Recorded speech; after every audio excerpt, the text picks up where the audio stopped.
Hello internet world and welcome to my review of the DJI Ronin-SC, a camera gimbal that offers up support for smaller sized DSLR cameras and small lenses, or a mirrorless camera, or indeed a bridge camera like I've got mounted on it now. And I actually got this from Clifton Cameras. You can find a link to their website down in the video description.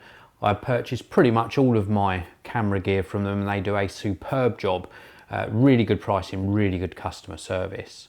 So back to the DJI Ronin-SC. This is a compact gimbal, the smaller brother or sister of the DJI Ronin-S, and it comes in this very nice carry case. This not only acts as the shipping box but also allows you to transport this around from location to location.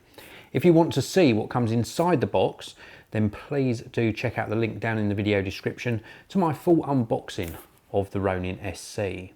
So anyway, on with the review. This not only works in a standalone mode as we've got it now, but it also works with an app which I'll be showing you throughout this video. It's currently sitting on a table on this little tripod which is detachable, and we can pick this up and it should be active straight away, and we can actually move the camera around and this will actually balance the camera and keep our motion nice and smooth. We've also got this trigger on the front which we can triple tap, and that turns the camera around to facing me, so I'm now in vlogging mode and I can talk to the camera and record myself. A double tap turns the camera back round to be front facing.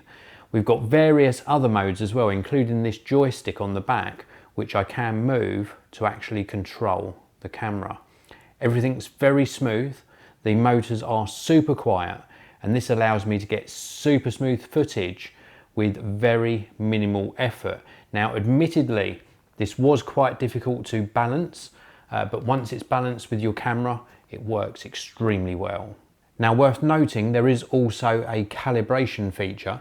You can actually start this going via the app, or you can hold down the M button and the trigger for 4 seconds and then it goes into an auto calibration mode.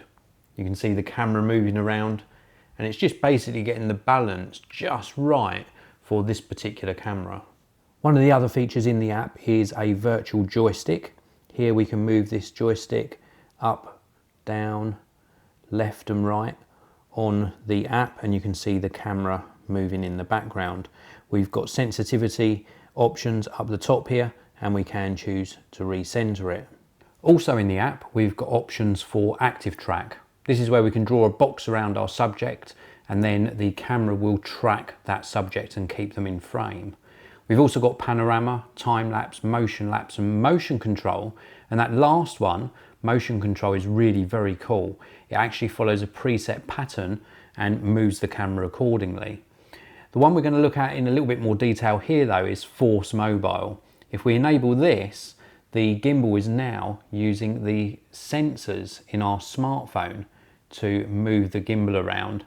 Look at how cool this is. This is very, very cool. There's also speed and smoothing options here and a recenter option as well to put the camera back to its original position. So the app is actually really impressive. It gives you a lot more features and some really cool things that you can do with this gimbal. It even helps you set it up with video tutorials. But I'm not a big fan of connecting smartphones to gadgets. I like them to work by themselves. And as a standalone gimbal, this is absolutely superb.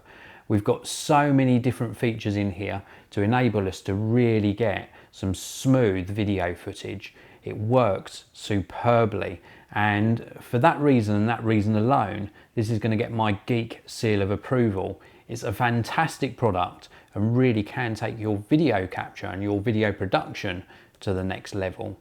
As I mentioned at the beginning of this video, I purchased this from Clifton Cameras, so please do check out the link to their website down in the video description. There's also some other links where you can purchase this in different countries and a link to the DJI website. Thanks very much for watching. If you've got any questions or comments at all, please do use the comments section below.